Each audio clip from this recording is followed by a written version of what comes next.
asato ma sadgamaya tamaso ma jyotirgamaya mrityurma amritam gamaya. Om Shanti Shanti Shanti. Om, lead us from the unreal to the real. Lead us from darkness unto light. Lead us from death to immortality. Om, peace, peace, peace. Today's practice is actually very well known in America, at least. It's very popular as mindfulness. Mindfulness is very big throughout the West, especially in the United States at present. Its roots go back to the Buddha himself. So you have the Buddha right behind me, a beautiful image of the Buddha. The Buddha himself, 2,500 years ago, gave precise instructions for mindfulness as a step towards meditative absorption. Later on, these traditions were elaborated and developed. The text that we shall take up, by the way, one important thing to know is that all of what we are doing, the ultimate purpose of all of this is awakening, is enlightenment, is God realization. It's important to note this because meditation these days is so common. It's a very big phenomenon, and it's good that it is. But it's used for multiple purposes. It's used for stress management. It's used for concentration, for focus, for multiple purposes. And one can use it for that. Those benefits are definite. They do come in our lives. But one must be aware that these techniques were originally developed by spiritual seekers as a support for their spiritual quest, as a medium, as methods for the spiritual quest. I am reminded of Maharishi Mahesh Yogi, who reputedly, several decades ago, when he came to New York, not very far from here, is Woodstock close by here? Yes. So he taught his technique of meditation, which came to be known as Transcendental Meditation, TM. And he told the people about its benefits. It was very popular. It continues to be popular. How it can help you to manage stress, how it can help boost your immune system, how it reduces the wrinkles on your skin and you look younger, and so on and so forth, many things. Now, the story goes that when he went back to India, to visit India, some of his brother monks, because he belongs to a tradition of non-dualist monks who in the Himalayas there. So some of his brother monks, it seems, they asked him, why do you tell them these things? That's not the purpose of meditation. The purpose of meditation is enlightenment, is moksha, liberation. So it seems he smiled and he said, I give them what they want so that they will want what I want to give them. So right now, it's a way of enticing people into it. Right now, whatever we want, and it's not false, it's true. Meditation does have those benefits. But the ultimate purpose is a very serious, very profound purpose for all of these methods, and that is spiritual awakening, realization of our true nature, freedom from suffering. That's something the Buddha and the Vijnana Bhairava and the Tantric meditation that we'll practice tomorrow and non-dualist Vedanta, all of them have in common. Overcoming suffering, a deep, lasting solution, permanent solution to the problem of suffering, attainment of fulfillment, and nothing less than that. The particular path that we shall talk about now, I'll tell you how we're going to structure this session. I'm going to describe the path. This session is a little shorter than the other session. The other sessions will be 1.5 hours. So each session will be structured as, I'll give a talk about the path, about the particular technique we're going to talk about today. I'll describe it. Then it'll be open to questions.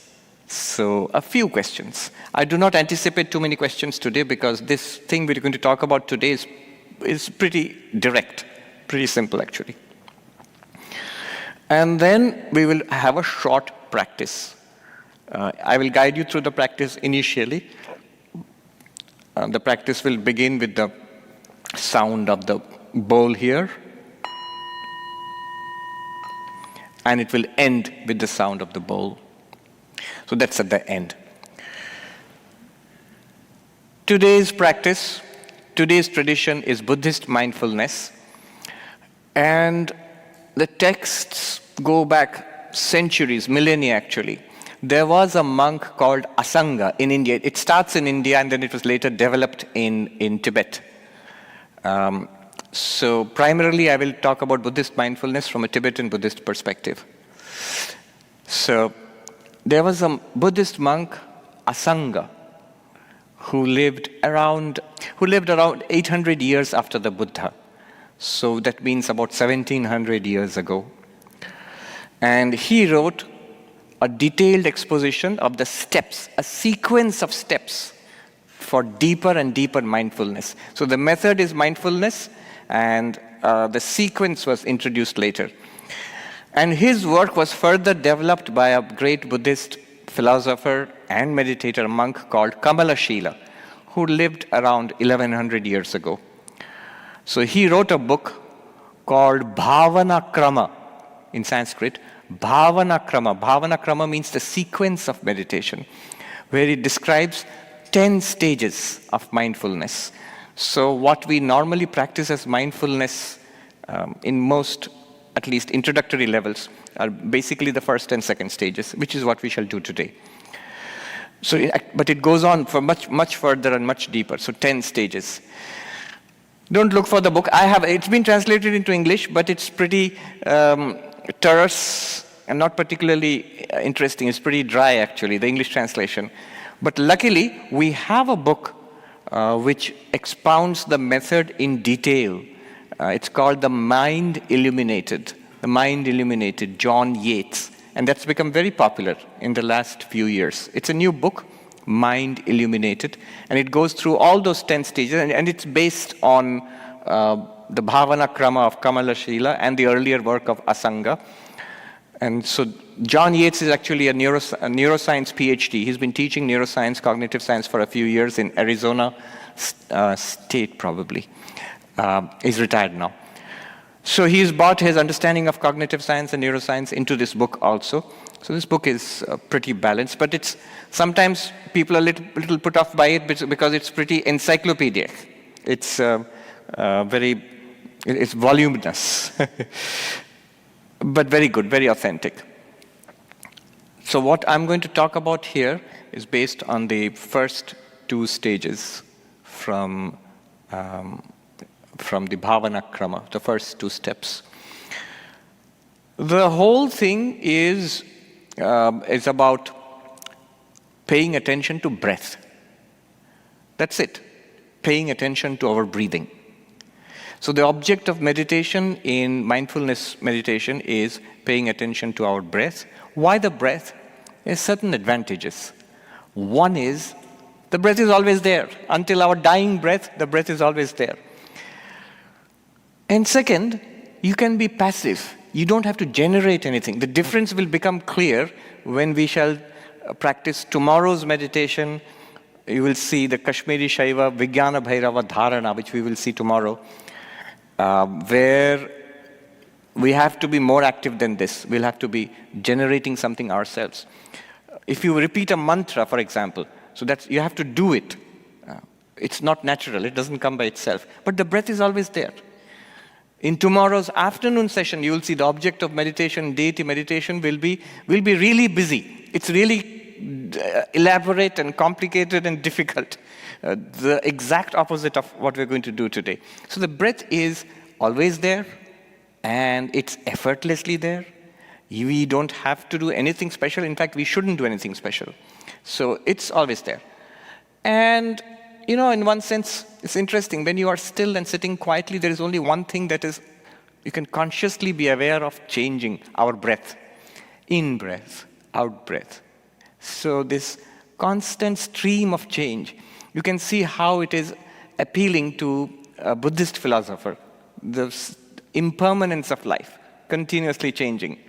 And breath itself marks the impermanence of life. I got this book recently by a doctor.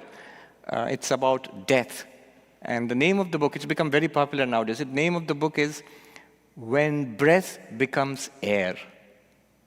When breath becomes air. You know, when a person passes away, it's breathing at one point, and the next moment it's just air. Nothing more is there.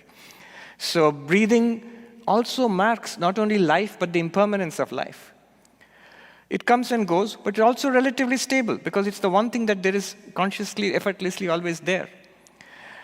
Another thing is, if you concentrate on breathing, you can actually do it anytime. Breathing is available to us anytime, anywhere. So you can see, once we learn the technique, we can do it anytime during the retreat here or at home, at any point of time, anywhere you are, you can immediately start doing it. So the breath is a good object of meditation. How do we do it? 4 stages. 4 stages. We shall go through 4 stages. 4 stages of what? Transitioning to the object of meditation. Object of meditation, breath. Remember, the importance is not in the breath itself. That's always there. The importance in the meditation is our attention to the breath, paying attention to the breath. So we transition to paying attention to the breath. Right now, where are we? Attention is scattered. We are, a lot of stimuli are coming, our attention is scattered. And we will transition in 4 stages to the meditative state of paying attention to the breath. The first stage will be, now you just listen, and then during the meditation itself, I will guide you through it. The first stage will be when first we take a posture. Meditation, every meditation, posture is important. So you have to decide a posture which is maintainable, which is sthiram, steady, and sukham, easy, relaxed, which is not painful. Which does not take too much effort to maintain. Movement of the body is to be avoided. Not in a rigid way. In meditation, let the body be relaxed, but not move. Think of the mind as, there's a bowl, and the bowl is full of water to the brim. Imagine how steadily you have to hold the bowl without the slightest of movement. The slightest of movement sets up ripples in the water. And a little more movement, and the water will spill. Similarly, the mind, to keep it calm, the first unavoidable, indispensable thing is a good posture. Having said that, don't be rigid about it. If there is an ache and a strain, don't fight it. The whole purpose of meditation is lost if you lose relaxation. So throughout, relaxation is to be maintained. If there is an ache or a cough or an itch, you'll see those pesky things come up when you're trying to meditate. So at that point, if you must, then adjust yourself a little. Cough a little if you have to. If sneeze is coming up very badly, then sneeze a little, but not all the time. Also be aware of not disturbing others. If you're sitting on a particularly creaky chair, we could do better to change the chair so that when you move, you don't generate sounds. It's a very silent environment here right now. So even the least sound is picked up by everybody. And I will ask you to close your eyes when it starts. Some feel like keeping their eyes slightly open. In that case, you have to look down at the floor near your feet. You can sit in the closed legs position. Some of you are already doing that. You can keep your legs on the floor, your feet on the floor.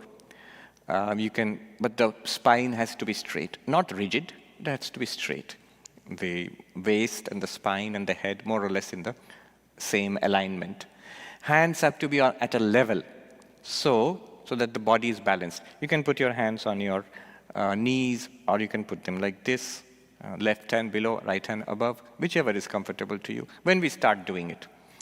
For the duration of the practice, try to not to change the posture.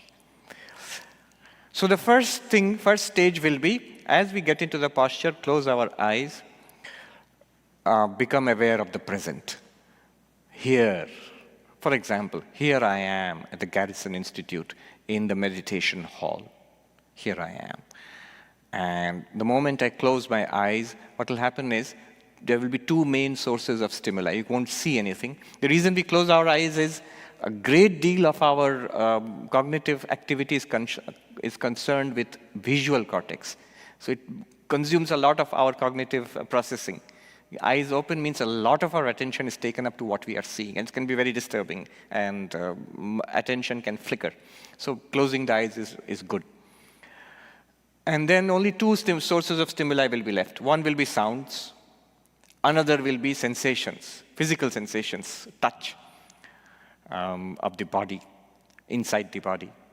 So as we close our eyes, we will feel, listen to sounds, sensations of the body, and there'll be thoughts and feelings, ideas, memories coming up in the mind. All this, breathing also will be going on. These things will be going on. What do? Nothing. Just be present. Here I am, and note what's going on. Not like a reporter, what's going on here and I have to write a report on it. Just whatever floats into your awareness, note it. Don't follow it. If there's a sound, yes, a car, that's it. Then don't follow up where, what happened, is my car locked? Or no, don't. The mind will take you on a trip, so don't go on the trip. But note what is coming. That's why it's good to listen to sounds, feel the sensations, because if you listen to the mind, it will take, even if the mind is going to talk about the sounds and sensations, it will start a trip and you'll be out. So listen to the sounds, feel the sensations, let your mind range from sensation to sensation. Look for if there is a pleasant sensation. What do I mean by pleasant sensation? Silence, quietness, steadiness of the body, a warmth, a pleasant temperature, something like that. In that case, note the pleasantness, the happiness in that sensation. And for a moment, enjoy that happiness. Add it to your positivity right now. But also note that the happiness, the pleasant aspect of it is subjective. The actual sense contact is neutral.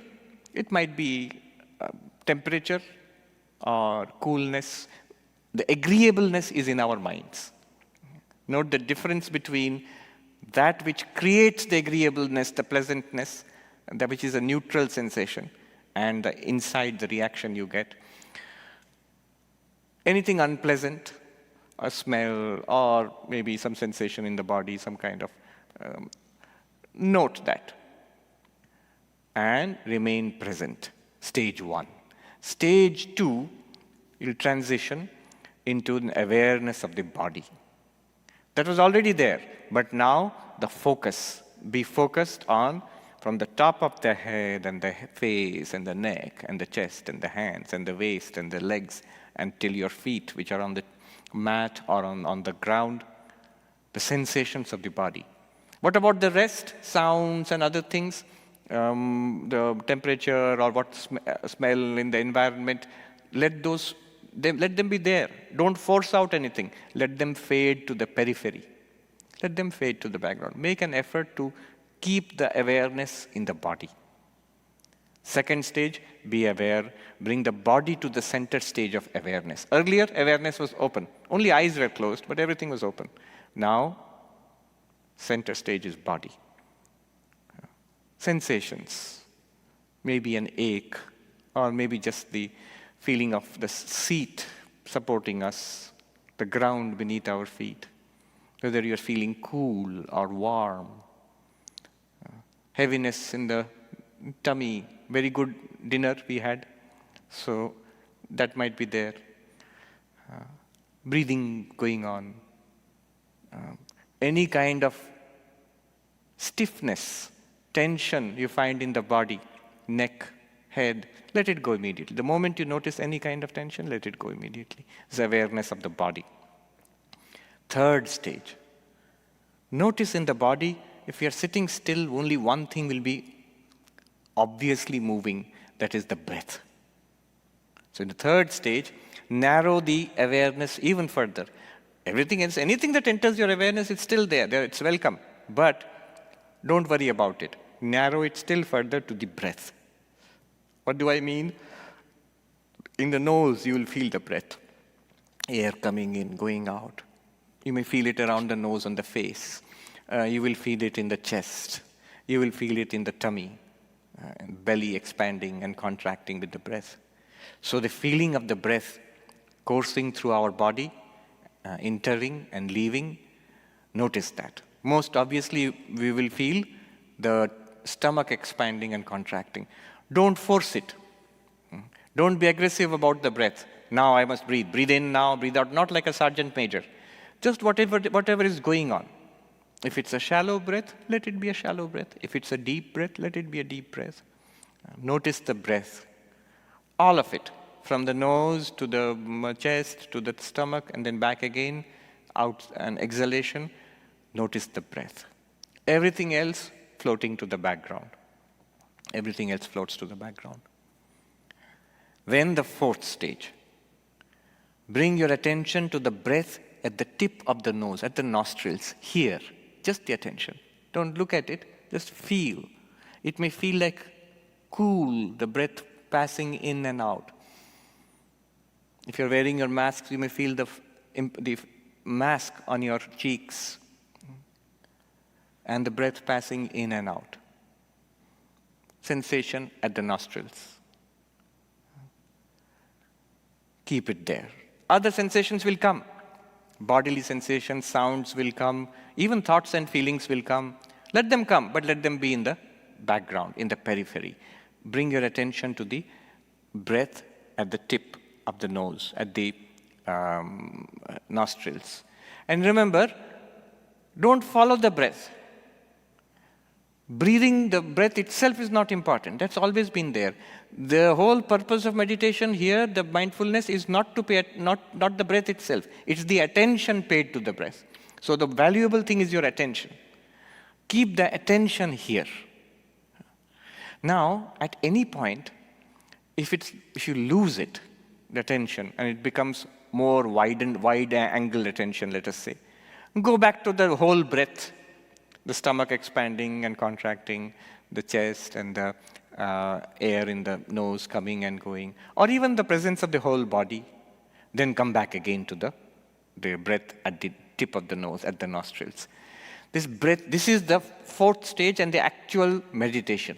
The actual meditation starts here. We have made the transition to the object of meditation. What's the object of meditation? The breath at the nose. Don't follow the breath going out of the nose. Don't follow the breath going in through the nose. Just at the nose. Sensation. Whatever it is. Little bit of air. Little bit of coolness. Or warmth. Sometimes when it goes in, it feels cool. When it comes out, it feels warm. Just notice that. Keep the mind there. Breathing out. Breathing in. That's it. I said, that's it? Then what? I'm reminded of a cartoon. A Zen meditation the teacher is sitting, and the student is sitting next to him. And then he says, calm your mind and follow the breath. And then the teacher says, that's it. And the student looks confused. That's it, and what? Nothing. That's it. So this is the point. It may look deceptively simple. The word is deceptively simple. As we do it, we will see it's not all that simple at all. And why this is the simplest and yet a very profound entry into the nature of our awareness. We will see now. Now, as we do it, what will happen is, so this is just the introduction, the first one. Then we go on to the second stage. Second stage is nothing but what will happen. When you try to do it, let me tell you what will happen. We know what will happen. Distraction. Even the simple thing like following your breath, just at the nostril, breathing out, breathing in. Distraction. So one thing we can do is counting. So this I want to introduce, counting. So what is this counting? There are many ways of counting. I don't want to confuse you. I'll just give you one way of counting. Just by the way, as I said, these are old and complex and very profound systems of meditation, not just what we're doing now, what we'll do tomorrow in the morning and afternoon and the after tomorrow also. So I am doing what I'm going to tell you now and tomorrow and the after tomorrow are things which are preliminary, which are basic, relatively easy, but also something that I have myself practiced. To the extent that I have myself practiced and got some benefit, to that extent I'm saying. Because beyond that also we can talk about it, but that will be something I must admit I've only read about it. I have not followed it that far. So these are traditions other than our traditions. So I have investigated to a certain extent, that much only I'm sharing with you. So the counting technique which I use, I can share that with you. Very simple. It's a counting to 10. Why do you count? To stabilize your attention on the breath here. To stabilize our attention on the breath here. How do you count? As we breathe in, that's the beginning. Exhale, that's the end.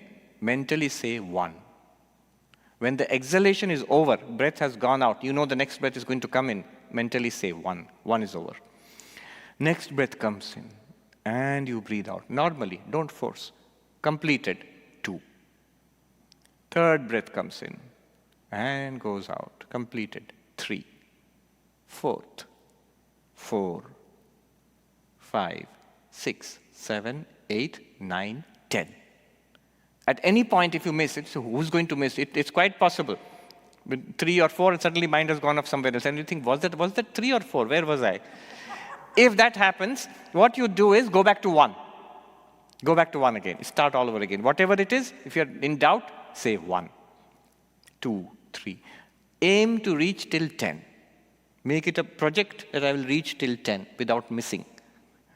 It can be quite exasperating when you are at 8 or 9 and suddenly think, was that 8 or 9? Back to 1. Complete till 10. But don't go further. Psychologists have found that even counting becomes mechanical after some time. The counting can go on and the mind can start wandering. So, up to 10. Count up to 10. After 10 is complete, congratulations. And then just keep your mind there. Keep your attention at the tip of the nose, where the breath is going in and out. Notice it going in, notice it coming out. This is the way I did it. There are others who find another way a little more useful. The other way is, instead of thinking of the beginning of the breath as inhaling, breathing out, that is, beginning is inhaling, and the end is after you've finished exhaling. That's the way I do it, and many people do it. Some people find it useful to breathe out, then breathe in, and that's complete. What's the advantage there is, see, the mind tends to wander when something is completed. So the natural completion is at the exhalation. So mind feels done, let me do something else. But if you do the reverse, exhale, finish the exhalation, that's the pause, and then you inhale at the top of the inhalation, that's 1. Then the mind will still be engaged. If you see what I mean, if you don't, no problem. That's a complicated way of doing it, but some people like that, just as an option. The simplest way is breathing in, breathing out, 1. Breathing in, breathing out, 2. Breathing in, breathing out, 3, and so on. 10, not more than 10. Just, there's a slogan, not less than 5, not more than 10. So, so that's the counting. After the 10 is over, just go on breathing. If you lose track, then what will happen? Just the next phase of it. This is the stage 2 of the mindfulness meditation. 10 stages. Stage 2 of mindfulness meditation is handling distractions. What will happen? I can predict. What will happen is this. I am following the breath. Distraction comes. Something happens. It may be outside. It may be something, most probably from inside the mind. A thought, a worry, an idea. It comes. Distraction. Distraction, next stage, forgetting. I forget that I have to keep my attention here. Even for an instant, I forget. The next stage after forgetting is mind wandering. Mind wandering. Mind goes off that way. And we're out of it. It may take seconds, even minutes. Suddenly I'm awake. Oh, back to the nose. Breathing. I awake. And I'm awake. It's awakening. Treat it as joy. Yes, I'm now aware of the object of my meditation again. A little burst of joy. Be happy. It's a little awakening. After all, the name Buddha comes from Buddha, to awaken. So we are little Buddhas. When you awaken from that mind wandering into the awareness of the breath at the nose, I have to do this. So note with joy that I've awakened from mind wandering and I've come back to the breath at the nose. A little bit of joy. You're a little Buddha at that instant. And then again strengthen, generate the intention. I shall follow the breath at the nose. Following the breath at the nose. Distraction. Distraction doesn't have to come. Don't get worried. I'm not getting distracted. What happened? How will I progress to the second stage? I'm stuck at the first stage. I'm only following the breath. If you're only following the breath, you're a blessed soul. And you're on your way to becoming a Buddha. Most of us, we get distracted. Distraction will come. And then that will lead to forgetting. This is forgotten. Then mind wandering, here and there, all over the world. Then suddenly awakening. Oh, back to the nose. Remember to be happy at that point. Little smile. I will look for the little smile, those who don't have the mask. Inside your mask, you can give a little smile. That I'm a little Buddha. I've awakened. Energize the intention. I shall follow the breath. Follow the breath. It's a cycle. Mind following the breath at the nose. There. Then following distraction, forgetfulness, mind wandering. Aha, awaken. Joy. Intention to follow. Mind at the breath, at the nostrils. Yes, it's going. They have given, John Yates has given a nice slogan there. It's a good slogan to practice for all meditation sessions, not only this one. The slogan is that relax. Any problem at any stage of meditation in any class. You see, it's not just mind wandering. One can actually fall asleep. We don't know, somebody said that we don't know how tired we are. Not just physically tired, we are psychically tired. We have been engaged at this grindstone of life for years and decades and decades. There's a deep tiredness within us. So when you relax, the body falls asleep, mind also falls asleep. So you can actually fall asleep.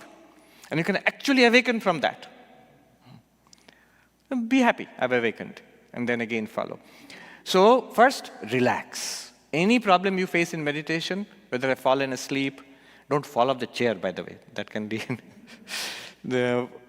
fallen asleep or in mind is wandering, I'm not able to follow the breath. All of these things are happening. One way is if it's too scattered, then you can keep your eyes slightly open, look at the floor beneath your feet. Relax first. Second, look for joy in the practice. Right here, there are many sources of peace and happiness. Just the environment, just the Buddha, the smile of Thakur Ma Swamiji there, just the quietness. Look for joy. Then observe. What's going on? Why am I not able to follow the breath? And then let it come, let it be, let it go. Any problem that is coming, an ache is coming, a worry is coming, some thought is coming, an itch is coming, a disturbing sound is coming. Let it come. Don't resist. Let it be. When I say let it be, don't focus on it. Let it be at the periphery, at the background. And when it goes, let it go. You note that it has gone. No reaction. Let it come, no problem. Let it be in the background. Let it go. So the slogan is, relax. Look for joy. Observe. Let it come, let it be, let it go. Every problem, let it come, let it be, let it go. It works for all the sessions. This is something like a slogan we can use tomorrow, day after, and throughout our meditation practices. So, all right, summing up very quickly, it may sound like a lot. Swami, is this the simplest one? It's the simplest one. It may sound like a lot, but it's not much. We'll just assume a posture. I will tell you. We will be aware of what's going on, and then we'll be aware of the body, we'll be aware of the breath, and then finally, breath at the nostrils. Try to stay there. That's all. We'll do it for about 15 minutes, but first, are there any questions to ask? This is a very simple approach. I mean, there's nothing philosophical about it. As you'll see, it will become complicated and then enormously more complicated tomorrow and the after tomorrow. So are there any questions? First, we'll see from the virtual audience. I'll ask the moderator to ask a question, and we'll come to Bill then. First, the virtual audience. Are there any comments or questions? Yes. There is a question from Prabir.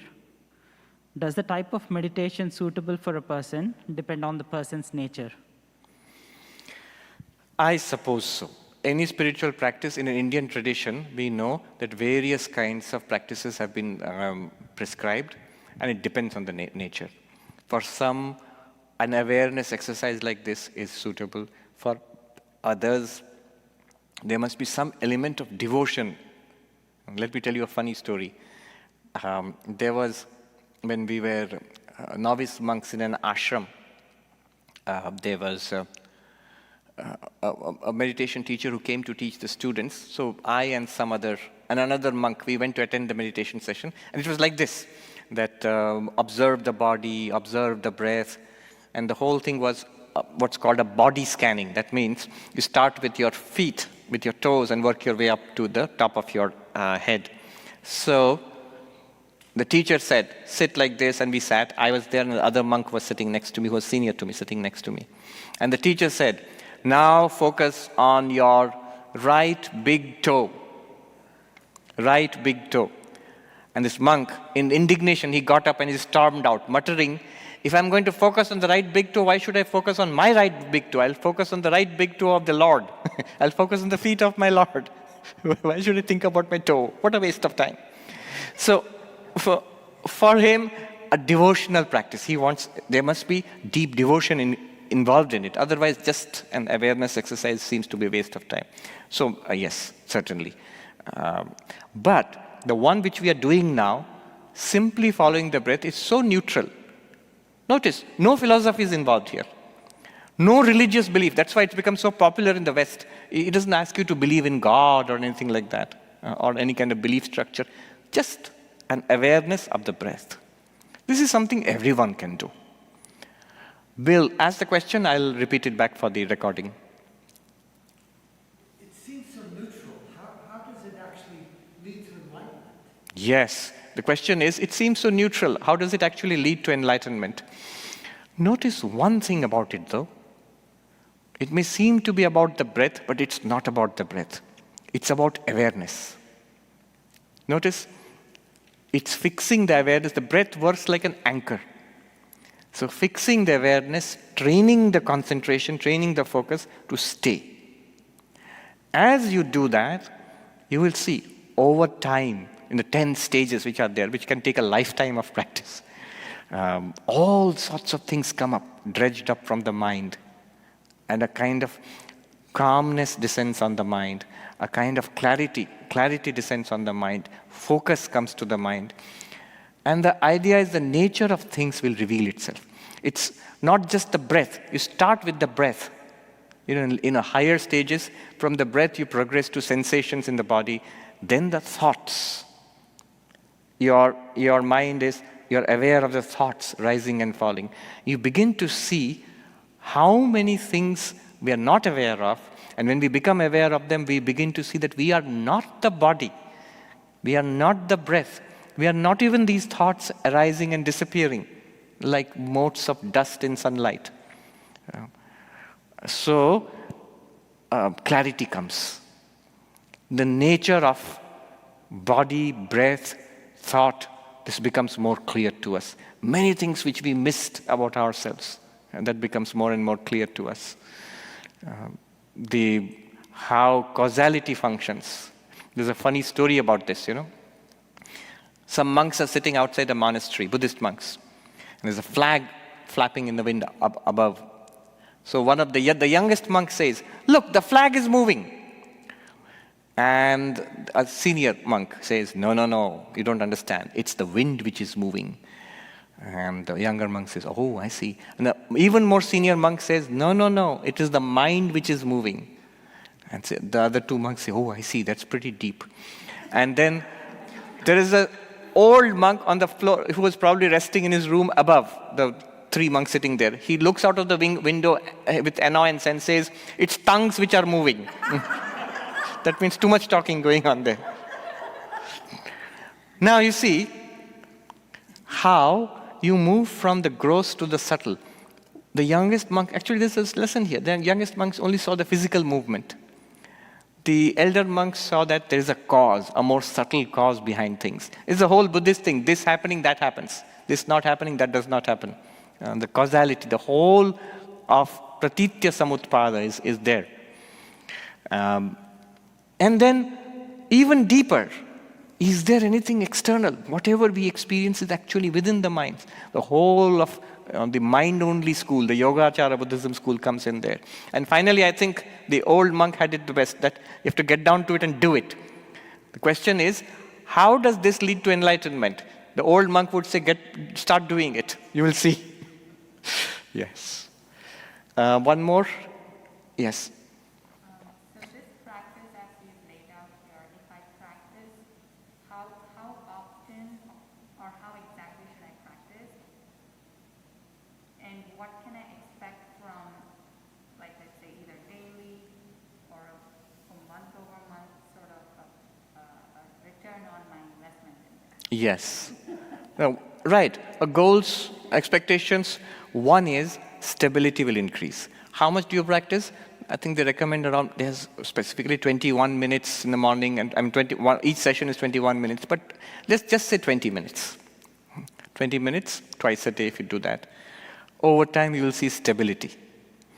And over time, what happens is our emotions, thoughts, habitual patterns of thinking, speaking, and acting have less of a hold on us. You'll begin to see how we are reacting to things outside. So as they have a less of a hold, we will stop reacting. We'll start responding. There's a very big difference between reacting and responding. Our day-to-day life actually will improve. But the Buddhist meditator is not so much interested in all that. He's interested in the deepening of that meditation, going from the first stage to the second, to the third and fourth, as your mind stays with it. So there's the way the ancient Buddhists described it is very nice. A monk is chasing an elephant with a monkey on it. So the elephant is the mind, and the monkey is the present nature, monkey mind, the present nature of this. Swami Vivekananda also described it as the monkey mind. And there are 10 stages. At first, the elephant is running ahead, and the monk is trying to get hold of it. And the elephant is at first black, then slowly becomes more and more, the blackness disappears. The darkness goes away from the mind, and the mind becomes purer and purer. At one point, the monkey disappears. In between, there's a rabbit also, which symbolizes dullness. At another point, the monkey is gone, the rabbit is gone, and the elephant is a white elephant, the sort of mythical.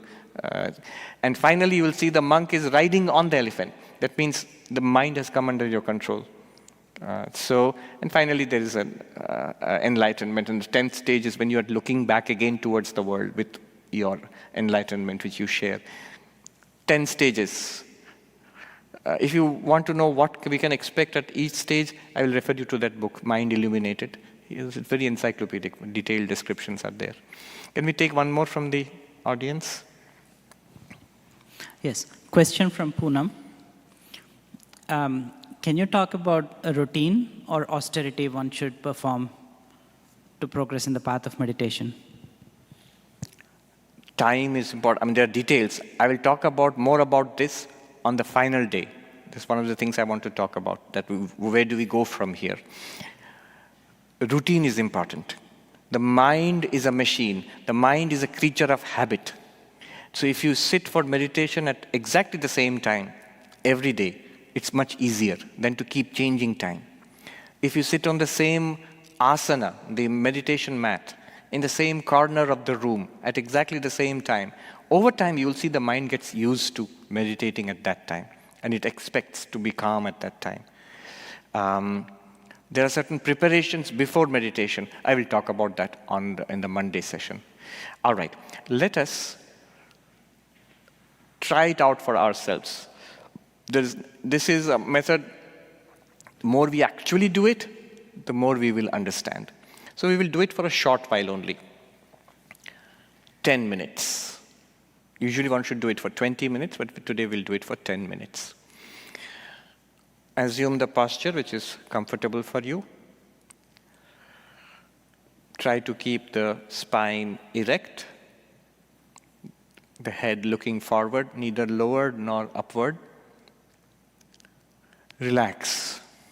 If you need to stretch your hand, crack your fingers, look this way, that way.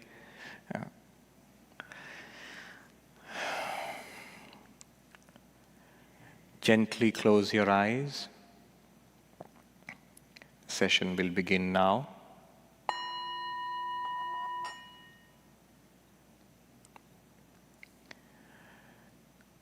Body relaxed. Breathing normally.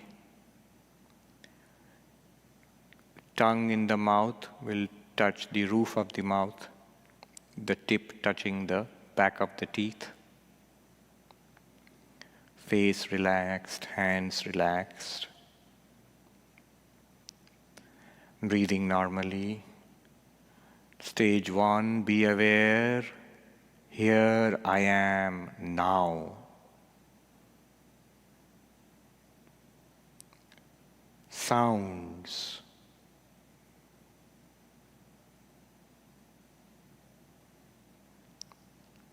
Sensations.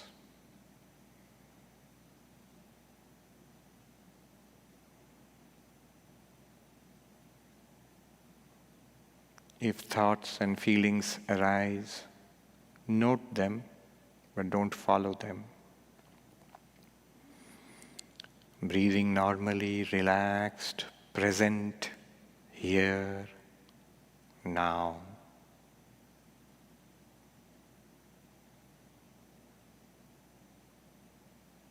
Become aware of the body, stage 2.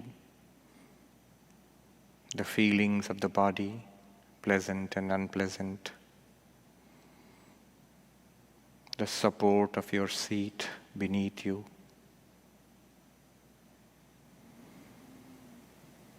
The movement of the breath.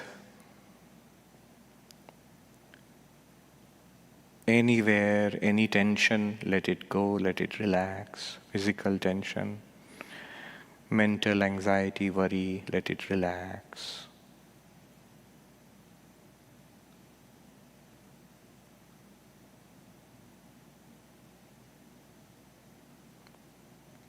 Gradually move into awareness of the breath.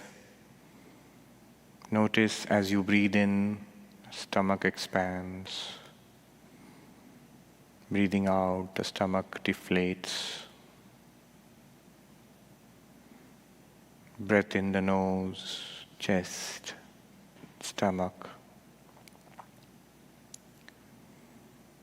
Relaxed breathing, no hurry.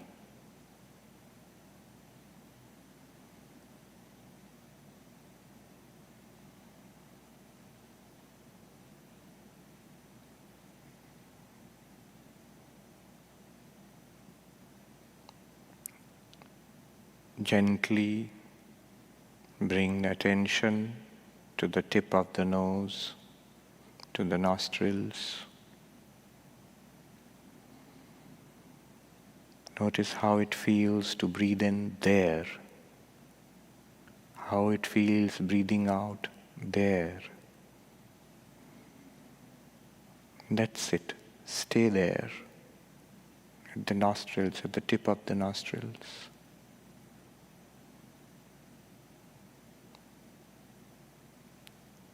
Notice the breathing in. Notice the breathing out. When you are comfortable, relaxed, breathe in and breathe out. Mentally say 1 and commence the counting up to 10.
When I strike the bell, the meditation will come to an end, but don't abruptly look up. Open your eyes gently, look down at your lap, and then slowly look up.